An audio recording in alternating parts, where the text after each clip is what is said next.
High guys, welcome to RBG education. RBG এডুকেশনে তোমাদের জন্য আবার একটি নতুন ভিডিও নিয়ে এসেছি। এই ভিডিওটি হচ্ছে ক্লাস সপ্তম শ্রেণীর তৃতীয় অধ্যায়ের খুব গুরুত্বপূর্ণ কোশ্চেন নিয়ে আলোচনা করা হয়েছে। প্রতিটি কোশ্চেনই পরীক্ষার জন্য মোস্ট ইম্পর্টেন্ট। প্রতিটি কোশ্চেন খুব গুরুত্বপূর্ণ ভাবে তোমরা পড়বে এবং খাতাতে নোট ডাউন করে রাখবে। ভিডিওটি স্কিপ না করে সম্পূর্ণ দেখো। প্রতিটি কোশ্চেন খুব ইম্পর্টেন্ট। প্রতিটি কোশ্চেনকে তোমরা অবশ্যই খাতাতে নোট ডাউন করার পর মুখস্থ করে নেবে। এই চ্যানেলে যদি নতুন হয়ে থাকো তো অবশ্যই সাবস্ক্রাইব করে রাখবে, কারণ এইভাবে প্রতিটি চ্যাপ্টার আমরা গুরুত্বপূর্ণ কোশ্চেনগুলি নিয়ে আসবো তোমাদের কাছে। তো চলো, প্রথম কোশ্চেনটি হচ্ছে আজকের, পরমাণু বলিতে কী বোঝো? তো কোনো মৌলের যে ক্ষুদ্রতম কণাতে ওই মৌলের সব ধর্ম বর্তমান এবং যে কোনো রাসায়নিক বিক্রিয়াতে ভাগ নেই তাকে ওই মৌলের পরমাণু বলে। পরমাণুর ক্রমাঙ্ক কাকে বলে? কোনো মৌলের পরমাণুর নিউক্লিয়াসে উপস্থিত সংখ্যাকে ওই মৌলের পরমাণু ক্রমাঙ্ক বলে। চলো নেক্সট কোশ্চেন, পরমাণুর ভর সংখ্যা কাকে বলে? না,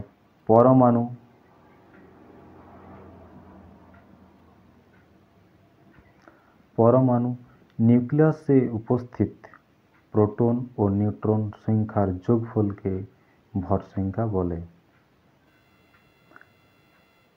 নেক্সট কোশ্চেন, পরমাণুর কোন মৌলিক কোণটি নিস্তড়িত? তো পরমাণুর মধ্যে উপস্থিত মৌলিক কোণটি হল নিউটনের নিস্তড়িত। পরমাণুর কেন্দ্রক বা নিউক্লিয়াস বলতে কি বোঝো? কেন্দ্রকেরই অপর নাম হচ্ছে নিউক্লিয়াস। ঠিক, তো পরমাণুর প্রায় সব ভর ও ধনাত্মক আধান তার মাঝখানে যে ছোট্ট জায়গাতে জড়ো হয়ে আছে তাকে ওই পরমাণুর নিউক্লিয়াস বলে।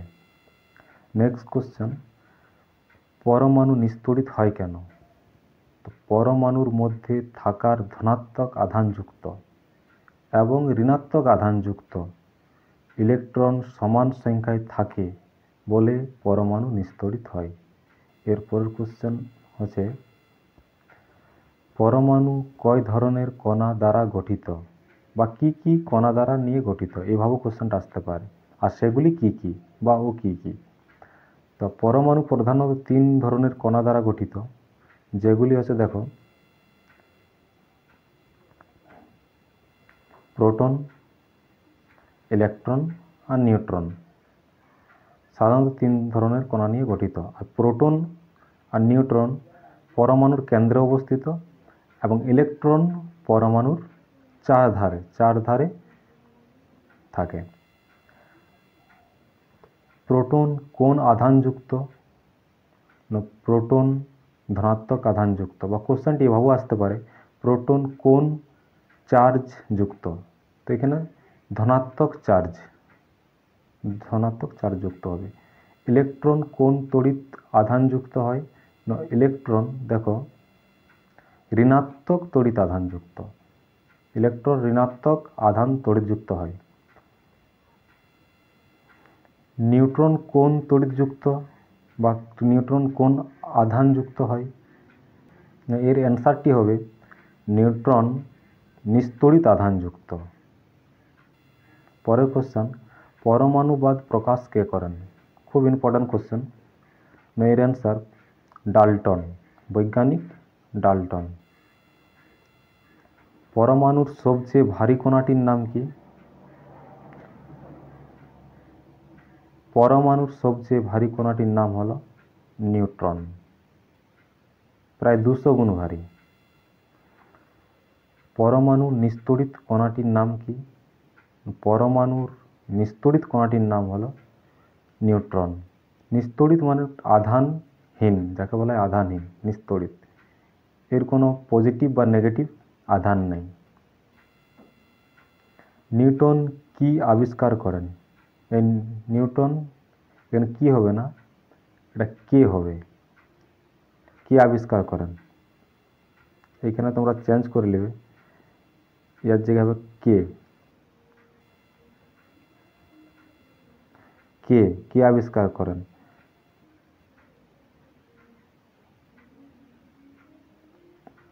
এটা এখানে লিখবেন, এটা আবিষ্কার করেন চ্যাডউইক। এটা আবিষ্কার করেন চ্যাডউইক। চ্যাডউইক অ্যান্সার হবে এটা, ঠিক আছে, চ্যাডউইক। নেক্সট কোশ্চেন দেখো, ইলেকট্রন কে আবিষ্কার করেন? ইলেকট্রন আবিষ্কার করেন জে থমসন। এই আবিষ্কারগুলা একটু ভালো করে মুখস্থ করে নেবে, বানার সমেত ভালোভাবে। পরের কোশ্চেন আছে, প্রোটন কে আবিষ্কার করেন? না রাদারফোর্ড। প্রোটন আবিষ্কার করেন রাদারফোর্ড। আয়ন কয় প্রকার ও কি কি? আয়ন দুই প্রকার। এক নম্বর দেখো ক্যাটায়ন, আর একটা হচ্ছে অ্যানায়ন। নেক্সট কোশ্চেন আছে, ক্যাটায়ন কাকে বলে? না পরমাণু ইলেকট্রন ত্যাগ করলে পরমাণুটি ধনাত্মক তড়িৎগ্রস্ত হয়, তাকে ক্যাটায়ন বলে। যখন ইলেকট্রন ত্যাগ করে তখন ধনাত্মক হয়। পরের কোশ্চেন আছে, অ্যানায়ন কাকে বলে? তো এর অ্যান্সার হচ্ছে দেখো, পরমাণু ইলেকট্রন গ্রহণ করলে, যখন পরমাণু ইলেকট্রন গ্রহণ করবে তখন পরমাণুটি ঋণাত্মক তড়িৎগ্রস্ত হয়, আর একেই অ্যানায়ন বলে। দেখো নেক্সট কোশ্চেন, বিভিন্ন মৌলের চিহ্ন। এই চিহ্ন বা সংকেতগুলা, এই বিভিন্ন মৌলের চিহ্ন বা সংকেতগুলা খুব ভালো করে মনে রাখবে। এখান থেকে কোশ্চেন আসে বলতে 100% কোশ্চেন আসে এখান থেকে। অবশ্যই তোমরা ভালোভাবে মুখস্থ করো। যেমন এক নম্বর আছে দেখো অ্যালুমিনিয়াম, তো Al, নিকেল Ni, আর্সেনিক। দেখো এখানে আর্সেনিক একটা মিস্টেক হয়ে গেছে, তো আর্সেনিকেরটা তোমরা লিখে নেবে As,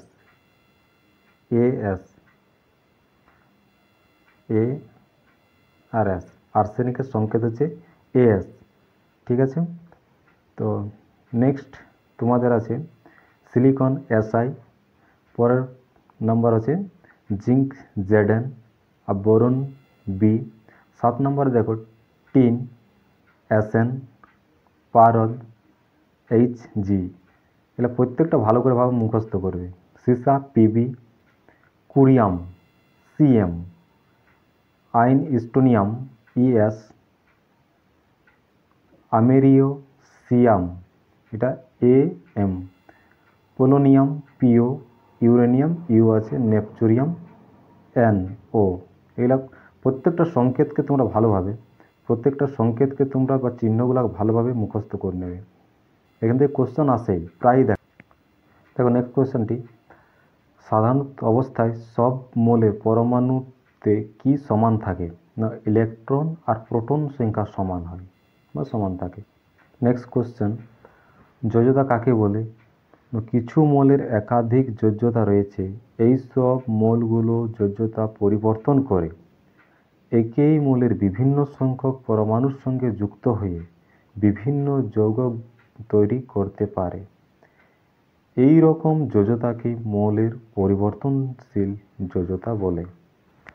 দেখো পরের কোশ্চেন, কলিচুনের রাসায়নিক নাম কি? এই রাসায়নিক নাম আর এই রাসায়নিক সংকেত দুটাই গিরে। তো এর রাসায়নিক নাম হচ্ছে ক্যালসিয়াম হাইড্রোক্সাইড। দেখো পরের কোশ্চেন, ক্যালসিয়াম অক্সাইডের সংকেত কি? না CaO। ভালোভাবে মুখস্থ করে নেবে।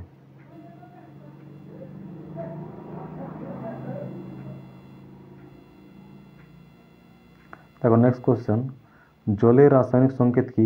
H2O। এতগুলো কোশ্চেন তোমাদের আলোচনা করা হলো। এরপরের বাকি যে কোশ্চেনগুলো হলো সেইগুলো তোমাদের পার্ট 2-তে নিয়ে আসবো। তো অবশ্যই চ্যানেলটিকে সাবস্ক্রাইব করে রাখবে।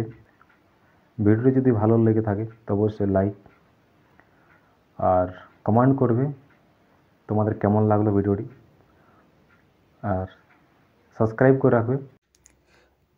এইখানে দেখো মোলের পরমাণুর নাম দেওয়া আছে, আর এইদিকে তোমাদের মোলের চিহ্ন দেওয়া আছে। এইখানে মোলের নামগুলি আর এদিকে মোলের চিহ্নগুলি তোমরা মুখস্থ করে নেবে। যেমন পটাশিয়ামের চিহ্ন আছে তোমার K, পটাশিয়ামের K হবে ম্যাগনেসিয়ামের Mg, জিঙ্কের Zn, lead Pb, অ্যালুমিনিয়ামের Al, ফ্লোরিনের F, অক্সিজেনের O, সালফারের S, আর বোরানের Br। বোরানের Br। এই মৌলগুলির নাম আর তার সাথে মৌলের চিহ্নগুলা অবশ্যই ভালো করে মুখস্থ করে নেবে, এগুলোও খুব ইম্পর্টেন্ট। আবার দেখো এখানে আরেকটা তোমাদের ছক দেওয়া আছে, এই ছকটু তোমরা অবশ্যই তোমাদের বইয়ে সবারই এই ছকটা দেওয়া আছে দেখো।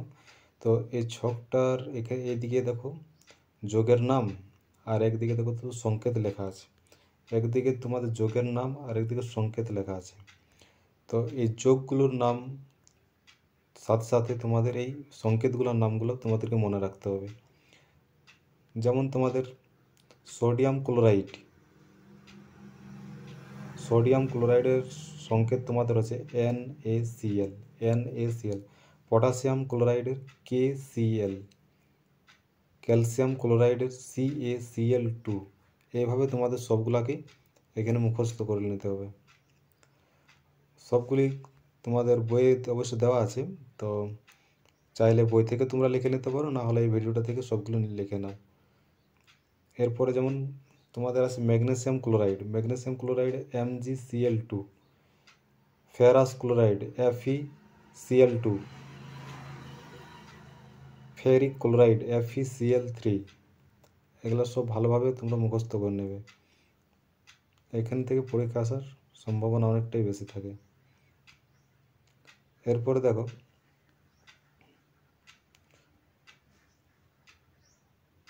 Aluminium chloride AlCl3, zinc chloride ZnCl2, cupric chloride CuCl, cupric একটা ক্লোরাইড এখানে দুটা দেওয়া আছে, এটা কিউপ্রাস ক্লোরাইড বলে, সরি এটা তোমাদের কিউপ্রাস ক্লোরাইড CuCl, আর এটা কিউপ্রিক ক্লোরাইড CuCl2। আর ব্যাস সিলভার ক্লোরাইড AgCl, আর লেড ক্লোরাইড PbCl2। এইগুলো মোট কয়েকটি আছে মাত্র, 8-10টি হবে। এগুলো খুব ভালো করে মুখস্থ করে নেবে তোমরা।